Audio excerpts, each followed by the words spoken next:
बोलो नाम बोलो। जी फैजान अहमद। हाँ, कोई दिक्कत नहीं।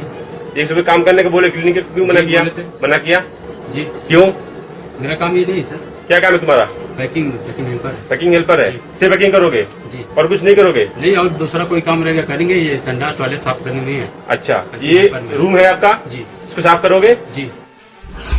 समंदर में शान से खड़ा palm island, palm Jumeirah island, तैरती कश्ती जैसा बुर्ज अल अरब, आसमान से भी ऊंचा दुनिया का सबसे बड़ा स्काई स्क्रैपर बुर्ज खलीफा, और ऐसे न जाने कितने मॉल्स और होटल्स दुबई की शान में चार चांद लगाते हैं। कहते हैं जैसी नाइट लाइफ दुबई की है वैसी दुनिया में कहीं और नहीं। यानी संयुक्त अरब अमीरात के 7 अमीरातों में से एक दुबई की हर बात निराली है। लेकिन जरा ठहरिए दोस्तों, यह पूरा सच नहीं है। ये तो सिक्के का सिर्फ एक पहलू है जो सोशल मीडिया या किसी दूसरे प्लेटफॉर्म के जरिए हमें बार बार घोल कर पिला दिया जाता है। लेकिन इसके उलट एक और दुबई भी है, चमचमाती इमारतों वाले इस शहर का एक और डार्क साइड भी है, एक ऐसी काली हकीकत जिससे दुनिया अब भी अनजान है। दुबई की जिस काली हकीकत के बारे में हम आपको बताने जा रहे हैं उसका जिक्र आपने ना तो यहाँ छपने वाले अखबारों में मिलेगा, ना किसी न्यूज चैनल में दिखेगा।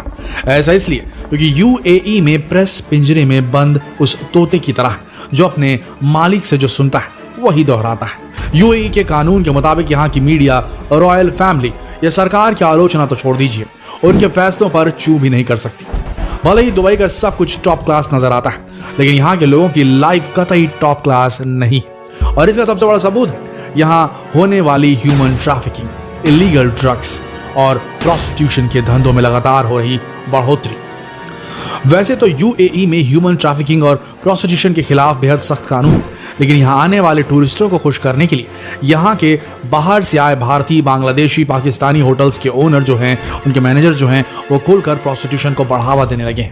हजारों औरतों की सिस्कियां हर रात कान फोड़ू म्यूजिक और हर तरफ बिखरी सुनहरी चमक के पीछे दम तोड़ देती है और किसी को इसकी भनक भी नहीं लगती। द संडे मॉर्निंग हेरल्ड में छपी एक रिपोर्ट के मुताबिक अकेले दुबई में 30,000 से भी ज्यादा सेक्स वर्कर्स काम करती हैं, जिनमें से ज्यादातर को जबरदस्ती इस गोरख धंधे का हिस्सा बनाया जाता है, जिसकी वजह से ये चमचमाता शहर बहुत स्याह नजर आता है। दोस्तों, जब दुनिया भर के टूरिस्ट दुबई जैसे खूबसूरत शहर में पहुंचते हैं तो एयरपोर्ट से बाहर निकलते ही उन्हें महंगी महंगी गाड़ियां नजर आती हैं। लंबोर्गिनी जैसी सुपर कार्स में पुलिस पेट्रोलिंग करती दिख जाती है। गगनचुंबी इमारतें मानो बाहें फैलाकर यहाँ आने वाले टूरिस्टों का इस्तकबाल करती हैं।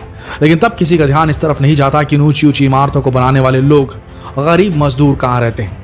एक रिपोर्ट के मुताबिक दुबई में 94 लाख से ज्यादा प्रवासी मजदूर हैं। लेकिन मजाल है कि कोई आपको किसी मॉल या किसी होटल के आसपास भी नजर आ जाए। इनकी हैसियत तो इतनी भी नहीं होती कि ये चमचमाती इमारतों को जी भर कर निहार भी सके जिन्हें इन्होंने अपने हाथों से बनाया है। ये प्रवासी मजदूर ज्यादातर यहाँ के स्लम एरियाज में ही रहते हैं, जहाँ 4x4 की खोली में 8-8 लोग भेड़ बकरी की तरह ठूस दिए जाते हैं, वो भी तब जब दुबई की ज्यादातर इमारतें खाली पड़ी हों। यहाँ काम करने पहुंची महिला वर्कर्स की हालत तो और भी खराब है, जिनके साथ पुरुषों से भी ज्यादा बदतर सलूक किया जाता है। घर में काम करना हो तो 24 घंटे भी कम पड़ जाते हैं। शायद दिन में 24 की जगह 34 घंटे भी होते तब भी इन्हें उफ करने की भी फुर्सत नहीं दी जाती। कई महिला वर्कर्स को तो जबरन प्रोस्टिट्यूशन में भी धकेल दिया जाता है। United Nations human rights commission यानी कि यूएनएचआरसी की एक रिपोर्ट के मुताबिक कई बार घरों में काम करने वाली महिलाओं को टॉर्चर करने, उनके साथ कैदियों जैसा सलूक करने और उनके मोलेस्टेशन की भी बातें सामने आती रहती। टूरिस्टों के साथ यहाँ के लोगों के व्यवहार को देखकर आपको भनक भी नहीं लगेगी कि यही लोग अपने यहाँ बेहतर फ्यूचर की आस में पहुंचे वर्कर्स के साथ कैसा अमानवीय सलूक कर रहे हैं। बेहद खूबसूरत और बहुत शानदार और ऐतिहासिक कल्चर होने के बावजूद दुबई अपने कल्चर को डेवलप करने के बजाय अपनी अकूत दौलत आर्टिफिशियल आइलैंड और गगनचुंबी इमारतें बनाने पर खर्च कर रहा है, जबकि यूएई की 80% से ज्यादा पब्लिक बेहद गरीबी और मुफलिसी में जीने को मजबूर है। यहाँ दो ही किस्म के लोग होते हैं, एक तो बहुत अमीर और दूसरे बेहद गरीब, स्लेव यानी कि गुलाम। दोस्तों, दुबई के सिर्फ 11% लोग ही अमीरती है, जबकि बाकी की 89% पॉपुलेशन यहाँ काम करने पहुंचे मजदूरों की है। इनमें बड़ी आबादी भारत, पाकिस्तान, बांग्लादेश और नेपाल से गए वर्कर्स की है, जिन्हें गुलाम से ज्यादा कुछ नहीं समझा जाता। आपको बता दें कि साउथ एशिया के बाकी देशों की करेंसी के मुकाबले यूएई की करेंसी कहीं ज्यादा स्ट्रांग है और वर्कर्स भी इसी के झांसे में आ जाते हैं। उन्हें बहुत जल्दी अमीर बनने के सब्ज बाग दिखाकर यूएई में नौकरी के लिए पहुंचा दिया जाता है। लेकिन कोई उनसे ये नहीं बताता कि दुबई जैसे शहर में रहना कितना ज्यादा महंगा है। और फिर जब महीने के अंत में उनके हाथ में सैलरी आती है, जब समझ में आता है कि दुबई के खर्च के मुकाबले उन्हें मिलने वाली सैलरी चिल्लर से ज्यादा कुछ नहीं। हकीकत जानकर ये मजदूर काम छोड़कर भाग न जाएं, इसके लिए उनसे पहले ही कॉन्ट्रैक्ट साइन करा लिए जाते हैं। सिर्फ यही नहीं दोस्तों, कई बार तो इन वर्कर्स के पासपोर्ट भी जब्त कर लिए जाते हैं ताकि वो कहीं के ना रह सके। वैसे तो यूएई में माइग्रेंट वर्कर्स की सैलरी रोकना या फिर उन पर जुल्म करना कानूनन अपराध है, लेकिन यहाँ आने वाले ज्यादा वर्कर्स प्राइवेट फर्म और उनके स्पॉन्सर्स के जरिए यहाँ पहुंच जाते हैं। इसीलिए यहाँ का मेन स्ट्रीम सिस्टम भी इनसे मुंह फेर लेता है। इन वर्कर्स को रोजाना 12 घंटे काम करना पड़ता है। कई बार तो हफ्ते की छुट्टियां तक नहीं दी जाती, यानी 7 दिन 12-12 घंटे घिसते रहो। बोले तो गधों की तरह खटना पड़ता है। किसी ने आवाज उठाने की कोशिश की तो उसे महीनों तक कैद करके टॉर्चर तक किया जाता है। अक्सर ऐसी खबरें हमने सुनने को मिलती हैं। अब सोचिए कि जहां की बड़ी आबादी को इतनी दिक्कतों का सामना करना पड़ता है, वहां दुनिया में सबसे ज्यादा खाना वेस्ट होता है। जी हाँ दोस्तों, दुबई दुनिया के उन चुनिंदा शहरों में शुमार है जहां खाना सबसे ज्यादा बर्बाद किया जाता है, वो भी तब जब यहाँ कुछ भी नहीं उपजता।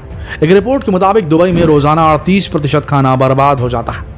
लेकिन ये सारी कड़वी हकीकतें यहाँ पहुंचने वाले टूरिस्ट से छिप जाती है, क्योंकि उनकी आंखों पर तो पाम जुमेरा और बुर्ज खलीफा जैसी बनावटी खूबसूरती की ऐसी चादर चढ़ी होती है जिसके पीछे से सिसकते मजदूरों की आह तक सुनाई नहीं देती। चलिए, पाम आइलैंड का जिक्र आ ही गया है तो इससे जुड़ी भी एक चौंकाने वाली खबर जान लीजिए। दोस्तों, बीते 20 सालों में दुबई में 3 मैन मेड आइलैंड बनाए गए। पहला पाम जुमेरा, दूसरा डेरा आइलैंड और तीसरा पाम जेबेल अली। दुनिया भर के दिग्गज रईसों के घर इन मैन मेड आइलैंड्स पर हैं, जिन्हें चांद से भी देखा जा सकता है। पाम जुमेरा की ही बात करें तो इसे बनाने का काम साल 2001 में शुरू किया गया था और आज 20 साल बाद भी यहाँ कंस्ट्रक्शन का काम चल ही रहा है। इन्हीं प्रोजेक्ट्स की वजह से साल 2009 में दुबई भयंकर आर्थिक मंदी के दौर से भी गुजरा था और तब इन प्रोजेक्ट्स पर चल रहे कामों को कुछ समय के लिए रोक दिया गया था। बाकी दोनों आइलैंड्स का हाल भी कमोबेश ऐसा ही है। बिना सोचे समझे इन पर पानी की तरह पैसा बहाया गया। इन आइलैंड्स को बनाने के लिए बड़ी ही निर्दयता से समंदर का शोषण किया गया। रेत निकालने के दौरान यहाँ की मरीन लाइफ को तबाह कर दिया गया। लेकिन हम सब जानते हैं कि प्रकृति से खेल का हिसाब तो देना ही पड़ेगा। अब नासा की एक रिपोर्ट बताती है कि दुबई के ये मैन मेड आइलैंड सालाना 5 मिलीमीटर समंदर में समा रहे हैं। जाहिर है ये ग्लोबल वार्मिंग और क्लाइमेट चेंज का असर है और भविष्य में ये आइलैंड पूरी तरह से समंदर में समा जाएं तो भी कोई अचरज की बात नहीं होगी। अब सोचिए कि जहां दुबई का रियल एस्टेट कारोबार पहले ही डूबा हुआ है, सैकड़ों गगनचुंबी इमारतों में हजारों फ्लैट्स खाली पड़े हैं, वहां मैन मेड आइलैंड बनाकर कौन सा तीर मार लिया गया, वो भी आज नहीं तो कल डूबने ही वाला है।